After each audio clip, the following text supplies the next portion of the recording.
की सौगंध खाई है और एक एक कर यूपी माफिया मुक्त होता जा रहा है।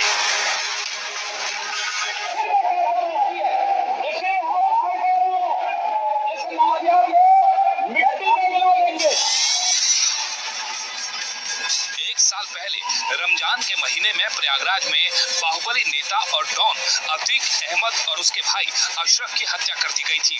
उसकी मौत से ठीक एक साल बाद रमजान के महीने में ही मुख्तार अंसारी की मौत हो गई है। तुष्टिकरण की राजनीति उनको करना है और दूसरे पक्षों के लिए उनको कोई ना कोई मुद्दा चाहिए, तो वो एक अपराधी में अपना मजहब ढूंढ रहे हैं। और मेरा ये मानना है कि रमजान के इस महीने में ये फैसला आया है, अल्लाह का दरबार कहिए चाहे बाबा विश्वनाथ का दरबार कहिए, ये फैसला हम लोगों के बीच में है, इसको स्वीकार है। दबंगई करने का शौक, मनमानी करने की जिद ने उसे माफिया बना दिया। सरकार मायावती की हो या मुलायम की, यूपी में माफिया मुख्तार अंसारी का इस कदर खौफ था कि सरकार तक उसके सामने चुप रहती थी। जब शहर में कर्फ्यू था तो मुख्तार खुली जीप में हथियार लहराते हुए चलता था। उसके काफिले को रोकने का साहस किसी में नहीं था।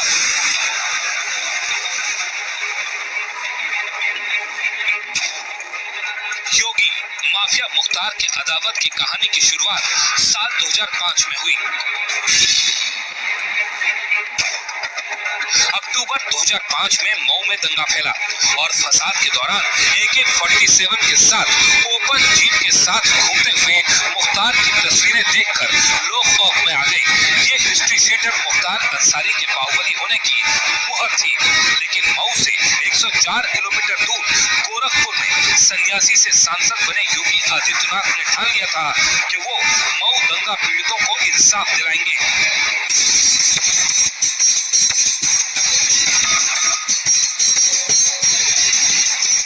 योगी आदित्यनाथ ने मऊ के माफिया मुख्तार को चुनौती दी, लेकिन तत्कालीन मुलायम सरकार ने ढाल बनकर मुख्तार को बचाने के लिए पूरा जोर लगाया और योगी का काफिला मऊ पहुंचने से पहले रोक दिया गया। 2 साल बाद 7 सितंबर 2008 जगह DAV degree college Azamgarh.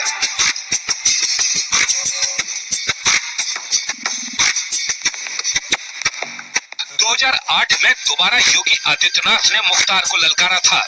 Yogi Adityanath की रैली तय थी। उन्हें विरोध की पहले से आशंका थी कि योगी आदित्यनाथ दर्जनों गाड़ियों के काफिले के बीच लाल रंग की SUV में बैठे थे। तभी एक पत्थर उनकी गाड़ी पर आकर गिरा। योगी के काफिले पर हमला हो चुका था, लेकिन आजमगढ़ में योगी के काफिले पर पथराव किया गया।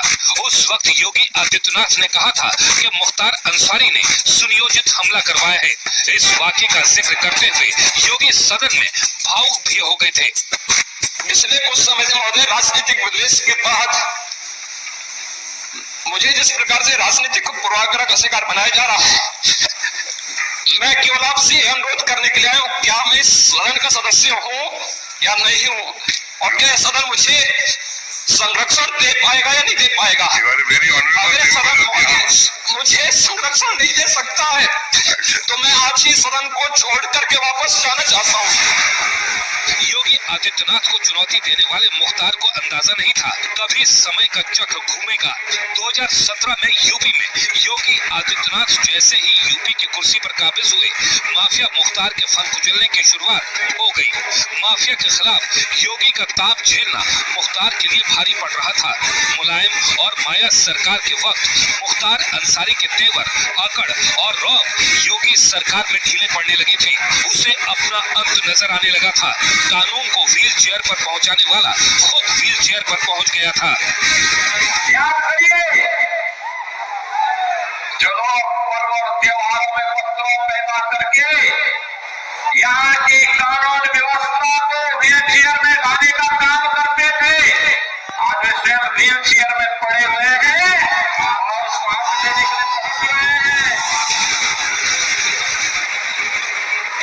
यूपी में उस वक्त की सरकारों ने मुख्तार को इतनी शह दी थी कि उसके हौसले इतने बुलंद हो गए थे कि साल 2004 में सेना के भगौड़े जवान की चुराई गई लाइट मशीन गन के लिए 1 करोड़ का सौदा कर रहा था। उस वक्त STF चीफ शैलेंद्र सिंह के मुताबिक इस LMG का इस्तेमाल वो कृष्णानंद राय की हत्या में करना चाहता था। बात 2004 की है, जनवरी की है, आज से 20 साल पहले की है। और मुख्तार अंसारी का जो भय का साम्राज्य था वो चरम पे था और सरकार द्वारा जब समर्थन ऐसे माफियाओं को हो जाए तो आप समझ सकते हैं। मैंने अभी आपसे कहा कि वो खुली जीप में मऊ दंगों में घूमता था जहाँ कर्फ्यू लगा है, किसी की हिम्मत नहीं हुई उसके प्रति कुछ बोल दे, कार्रवाई की तो छोड़ दीजिए। और उस समय मैंने लाइट मशीन गन रिकवर की। आज तक उत्तर प्रदेश में केवल एक ही रिकवरी है, न उसके पहले कभी हुई, न 20 साल हो गया अब तक हुई है। और उसमें पोटा भी लगाया क्योंकि पोटा एग्जिस्ट करता था। तो मैंने स्टैंड लिया उसके प्रति कि नहीं ये गलत है और ये हो, इसको जेल जाना होगा। मुख्तार के रसूख के चलते उस वक्त की मुलायम सरकार ने उसे बचाने के लिए कई अफसरों का तबादला तक कर दिया। शैलेंद्र सिंह ने बताया कि उनके ऊपर भी केस खत्म करने का दबाव बनाया जाने लगा। उनका दावा है कि मुलायम सिंह उनसे काफी नाराज थे। आखिर में सिस्टम से परेशान होकर शैलेंद्र सिंह ने इस्तीफा दे दिया।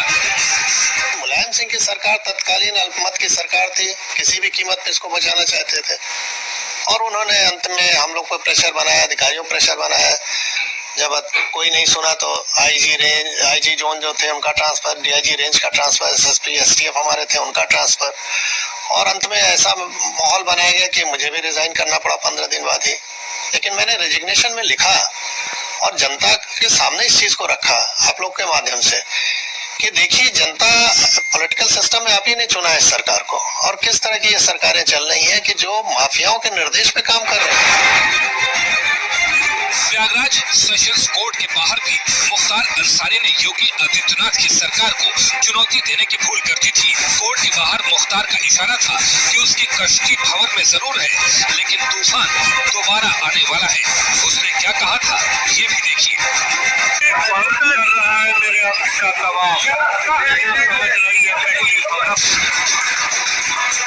मुलायम, माया और अखिलेश के जमाने में साम्राज्य कायम कर चुके मुख्तार का पानी योगी सरकार में उतरने लगा। मुख्तार अंसारी और उसकी क्राइम फैमिली को जल्द एहसास हो गया था कि उनके अंत का काउंटडाउन चालू हो चुका है। जेल में बंद मुख्तार अंसारी यूपी सरकार की ताबड़तोड़ कार्रवाई से सहमत दिखाई देने लगा। उसने अपनी सुरक्षा को खतरा बताते हुए यूपी के बाहर जेल ट्रांसफर की अर्जी लगाई। इसके बाद उसका पंजाब जेल में ट्रांसफर कर दिया गया। पंजाब की जेल में ऐश की जिंदगी काट रहे मुख्तार को खींचकर यूपी के जेल में बंद करने के लिए योगी सरकार ने जमीन आसमान एक कर दिया था। आखिरकार मुख्तार को वापस पंजाब से बांधा लाया गया। यूपी सरकार की पैरवी का ही नतीजा रहा कि पिछले 1.5 साल में मुख्तार अंसारी को 7 मामलों में सजा सुनाई गई। इसमें उम्र कैद तक की सजा भी शामिल रही। मुख्तार के खिलाफ कुल 65 मुकदमे दर्ज हैं। उसके गैंग के 292 सहयोगियों के खिलाफ भी ताबड़तोड़ एक्शन हुआ और 160 मुकदमे भी दर्ज किए गए। इनमें से 186 सहयोगियों को पुलिस गिरफ्तार कर जेल भी भेज चुकी है। वहीं 5 शूटर पुलिस एनकाउंटर में मारे जा चुके हैं। योगी सरकार में मुख्तार अंसारी के करीब 2100 से ज्यादा अवैध कारोबार बंद कराए जा चुके हैं। सरकार के इस जबरदस्त एक्शन में मुख्तार अंसारी से संबंधित 605 करोड़ रुपए की संपत्ति जब्त की जा चुकी है। बाबा यही रुकने वाले नहीं है। यूपी में अपराधी छोटा हो या बड़ा, सब पर योगी सरकार का हंटर चल नहीं बरस रहा है और कानूनी डंडे के बरसात में माफिया गैंग के अड्डों को जमींदोज किया जा रहा है। मुख्तार ही नहीं, उसके पूरे अंसारी कुनबे पर भी तमाम मुकदमे चल रहे हैं। इसमें मुख्तार के भाई सिबगतुल्लाह के खिलाफ 3 केस दर्ज हैं। वहीं दूसरे भाई अफजाल अंसारी के खिलाफ 7 मुकदमे दर्ज हैं। इसमें हत्या के एक मुकदमे में सीबीआई जांच चल रही है। इसमें उसकी पत्नी अफशा अंसारी के खिलाफ 11 केस दर्ज हैं। इनमें गैंगस्टर एक्ट के मुकदमे शामिल हैं। बेटे अब्बास अंसारी जो मऊ सदर से विधायक है, उसके खिलाफ 8 मुकदमे हैं। उसकी पत्नी निखत के खिलाफ भी मुकदमा दर्ज है। वहीं मुख्तार के दूसरे बेटे उमर के खिलाफ भी धोखाधड़ी समेत अन्य धाराओं में 6 केस चल रहे हैं।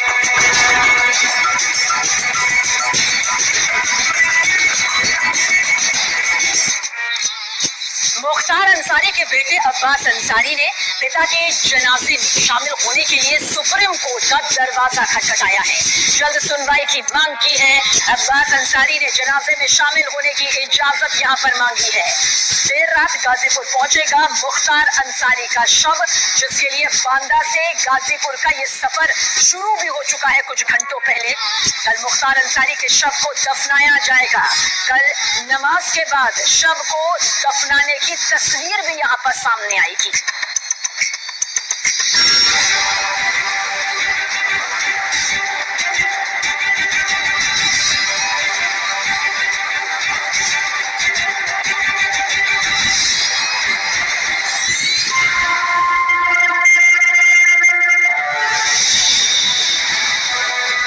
साल के लंबे इंतजार के बाद आखिर वो दिन आ गया जब कृष्णानंद राय के परिवार ने होली मनाई। बांदा जेल में दिल का दौरा पड़ने से मुख्तार अंसारी की मौत हो गई। मुख्तार अंसारी की मौत की खबर मिलने के बाद कृष्णानंद राय की पत्नी ने बाबा विश्वनाथ के दर्शन किए और कहा कि आज उनके लिए होली का त्योहार है। बाबा के आशीर्वाद है। चाहे आज मैं हमेशा बाबा के दरबार में न्याय के लिए करती थी, आज न्याय मिला है हम लोग की। देखिए होली के त्योहार हम लोग इस घटना के बाद नहीं मना पाते थे। आज हमको लगा कि नहीं, हमारे लिए आज का दिन होली का ही दिन है। बस ये बाबा गोरखनाथ बाबा विश्वनाथ का आशीर्वाद है जो हम माँ बेटी को मिला है, बस उसी के लिए कुछ तो आप जीवन बनाइए। एक बहुत बड़े अतिथि का तुष्टिकरण की राजनीति उनको करना है और दूसरे पक्षों के लिए उनको कोई ना कोई मुद्दा चाहिए, तो वो एक अपराधी में अपना मजहब ढूंढ रहे हैं। और मेरा ये मानना है कि रमजान के इस महीने में ये फैसला आया है, अल्लाह का दरबार कहिए चाहे बाबा विश्वनाथ का दरबार कहिए, ये फैसला हम लोगों के बीच में है, इसको स्वीकार। मुख्तार अंसारी साल 2005 में पहली बार जेल गया था। कहा जाता है कि जेल के अंदर से ही मुख्तार ने कृष्णानंद राय की हत्या की साजिश रची थी। एक महीने बाद ही यानी 29 नवंबर 2005 को कृष्णानंद राय की गोलियों से भूनकर हत्या कर दी गई। कृष्णानंद राय बीजेपी के नेता थे। 2002 में कृष्णानंद राय ने मुख्तार के परिवार को चुनौती दे दी। 2002 में उन्होंने मोहम्मदाबाद सीट से मुख्तार के भाई अफजाल अंसारी को हरा दिया और बीजेपी विधायक चुने गए। इससे मुख्तार तिलमिला गया था और वो कृष्णानंद राय से बदला लेना चाहता था। 29 नवंबर 2005 को कृष्णानंद राय एक क्रिकेट मैच का उद्घाटन करने के बाद वापस आ रहे थे। उस दिन वो बुलेट प्रूफ गाड़ी की जगह सामान्य गाड़ी में सफर कर रहे थे, जहां रास्ते में ही उन्हें घेर कर उन पर फायरिंग शुरू कर दी गई थी। उनकी गाड़ी पर AK-47 से लगातार 400 राउंड गोलियां चलाई गई, जिसमें कृष्णानंद राय के साथ 7 लोगों की मौत हुई थी। पोस्टमार्टम के दौरान कृष्णानंद राय के शरीर से 67 गोलियां निकाली गई थी। इस हत्याकांड से पूरा पूर्वांचल दहल उठा था। ये सामान्य हत्या नहीं थी, ये वारदात ये बताने के लिए थी कि कहीं भी मुख्तार के लोग किसी की भी हत्या कर सकते हैं। कहा जाता है कि हमलावरों में से एक हनुमान पांडे ने उनकी चुटिया काट ली थी। बाद में उसी दौरान का एक ऑडियो सामने आया जिसमें मुख्तार जेल से एक माफिया से बात कर रहा है और बता रहा है कि चुटिया काट ली। माफिया मुख्तार अंसारी का एक और ऑडियो वायरल हो रहा है। दावा है कि कृष्णानंद राय की हत्या के बाद का ये ऑडियो है, जिसमें वो अभय सिंह से बात कर रहा है। अभय सिंह भी अयोध्या की गोसाईगंज से विधायक है। हालांकि न्यूज़ 18 इंडिया इस ऑडियो की पुष्टि नहीं करता। जिस वक्त कृष्णानंद राय की हत्या हुई थी तब मुख्तार अंसारी जेल में बंद था और वो कृष्णानंद राय की हत्या से खुश था।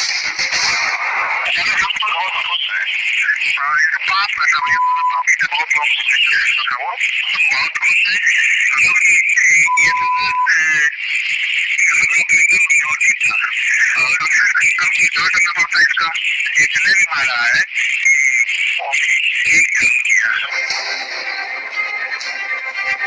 कृष्णानंद राय की हत्या के बाद पूरा पूर्वांचल जल उठा।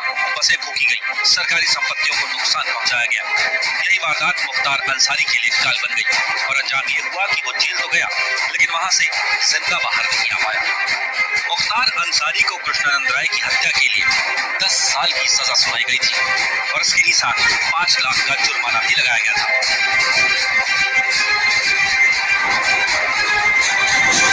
19 साल के लंबे इंतजार के बाद आज परिवार में खुशी का माहौल है। धीरे धीरे प्रिंस मुख्तार अंसारी की मृत्यु हो गई। भगवान ने होली का उपहार हम लोगों को दिया है। रात से ही लोगों की बधाइयों का तांता लगा हुआ है। अहमदाबाद से जहाँ मैं समाज सेवा करता हूँ वहाँ त्योहार का माहौल बना हुआ है। ये कोई संत नहीं था जिसके चलते कुछ लोग टीवी पर बयानबाजी कर रहे हैं। इसके ऊपर 50 से 60 आपराधिक मुकदमे थे, जिसमें से कम 25 से 31 मुकदमे हत्या के थे।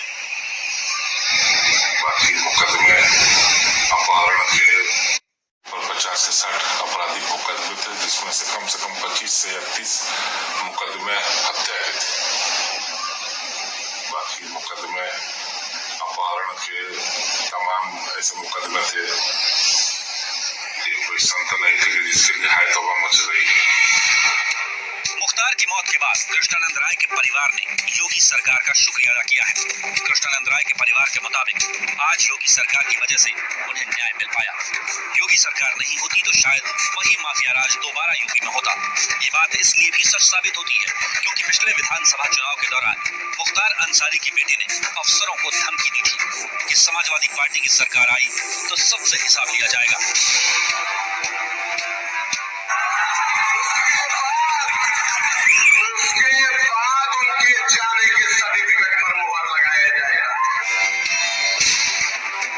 मुख्तार अंसारी पर हत्या की कोशिश, धमकी, धोखाधड़ी समेत 65 मुकदमे दर्ज थे। इनमें से 18 मामले हत्या के थे। 1991 में वाराणसी में कांग्रेस नेता अजय राय के भाई अवधेश राय की हत्या का आरोप मुख्तार अंसारी पर है। 1997 पूर्वांचल के सबसे बड़े कोयला कारोबारी रूंगटा के अपहरण का आरोप लगा। 2002 में गाजीपुर में कृष्णानंद राय हत्या का आरोप मुख्तार अंसारी पर है। 2009 मऊ में मन्ना सिंह हत्याकांड का आरोपी। 2010 में कपिल देव सिंह की हत्या समेत कई मामले दर्ज हैं। जेल में रहते हुए मुख्तार अंसारी पर 8 मामले दर्ज किए गए। आज हम बहुत खुश हैं कि आज मेरे पति की आत्मा को शांति मिली है। आज हम बहुत खुश हैं। पूज्य योगी जी की ही सरकार में संभव था और आगे भी अगर अपराध विहीन प्रदेश की कल्पना हम कर सकते हैं तो इसी शैलेंद्र सिंह, जिन्होंने 2004 में यूपीएसटीएफ के डीएसपी रहते हुए एक मामले में मुख्तार अंसारी के खिलाफ पोटा के तहत केस दर्ज करने की सिफारिश सरकार को भेजी थी। शैलेंद्र सिंह दावा करते हैं कि राजनीतिक वजह से तत्कालीन सरकार की ओर से मुख्तार पर से मुकदमा हटाने का दबाव बनाया गया, जिसके बाद उन्हें इस्तीफा देना पड़ा। उस समय मैंने लाइट मशीन गन रिकवर की। आज तक उत्तर प्रदेश में केवल एक ही रिकवरी है, न उसके पहले कभी हुई, न 20 साल हो गया अब तक हुई है। और उसमें पोटा भी लगाया क्योंकि पोटा एग्जिस्ट करता था। तो मैंने स्टैंड लिया उसके प्रति कि नहीं, ये गलत है और ये हो, इसको जेल जाना होगा। और उन्होंने अंत में हम लोग पर प्रेशर बनाया, अधिकारियों पर प्रेशर बनाया। जब कोई नहीं सुना तो आईजी जोन जो थे उनका ट्रांसफर, डीआईजी रेंज का ट्रांसफर, एसएसपी एसटीएफ हमारे थे उनका ट्रांसफर। और अंत में ऐसा माहौल बनाया गया कि मुझे भी रिजाइन करना पड़ा 15 दिन बाद। लंबे वक्त तक मुख्तार अंसारी पर समाजवादी पार्टी और बहुजन समाज पार्टी का संरक्षण रहा। जेल में रहते हुए 2017 में आखिरी बार मुख्तार अंसारी ने विधानसभा चुनाव जीता। 2017 में उत्तर प्रदेश की कमान योगी आदित्यनाथ के हाथ आई। उसके बाद से मुख्तार के जुर्म के साम्राज्य के बुरे दिन शुरू हो गए। जेल में ही मुख्तार को एहसास होने लगा था कि योगी सरकार में उसका बचना अब नामुमकिन है। मुख्तार अंसारी की मौत से पहले की बातचीत सामने आई है। मुख्तार अंसारी ने अपने बेटे उमर अंसारी से बात की थी। हेलो, अजीब आप, अस्सलाम वालेकुम। आप ठीक हैं? बस अल्लाह ने बचा लिया पापा, आप हिम्मत से रहिए, इंशाल्लाह सब सही होगा। रमजान का पाक महीना हम लोग को पूरी उम्मीद। आप कुछ बोलिए पापा, जो हमसे कहना है बोलिए फटफट। हाँ बाबा, बिल्कुल बहुत कमजोर हो गए आप, हमने देखा, वीडियो में देखा हमने, जो आप डिस्चार्ज हुए हैं तो न्यूज वाले दिखा रहे थे। पापा हम यही कोर्ट में ही है, हम मुलाकात की परमिशन करा रहे हैं यहाँ डालीबाग वाली को अदालत में है, हम यहाँ लखनऊ में, और मऊ से भी दरोगा अंकल भी करा रहे हैं। अगर परमिशन आज होके निकल ली जाएगी तो कल हम मिलने आएंगे आपसे, हम और भाभी दोनों लोग। 2 दिन 4 दिन 5 दिन आओ ताकि हम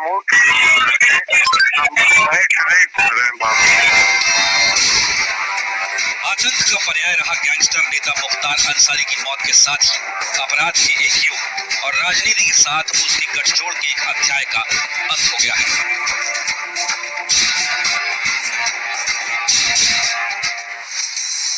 मुख्तार अंसारी की मौत पर सियासत भी तेज हो गई। विपक्ष ने मुख्तार अंसारी की मौत पर न्यायिक जांच की मांग की तो इसके जवाब में केंद्रीय मंत्री अनुराग ठाकुर ने कहा, मेडिकल जांच हो चुकी है, न्यायिक जांच मांगी जाएगी तो वो भी हो जाएगी। आज जो भी हुआ वो सच सामने आ गया है। एसपी, कांग्रेस और बीएसपी बताए उन्हें कौन संरक्षण देता था। ऐसी घटनाओं पर राजनीति नहीं करनी चाहिए, ये भी कहा। बड़ी बात यह है कि यूपी में करीब 24 लोकसभा सीट ऐसी हैं जहां मुस्लिम वोट बैंक निर्णायक भूमिका में है। इसलिए कुछ राजनीतिक पार्टियां अब मुख्तार अंसारी की मौत के सहारे तुष्टीकरण की राजनीति में जुट गई है।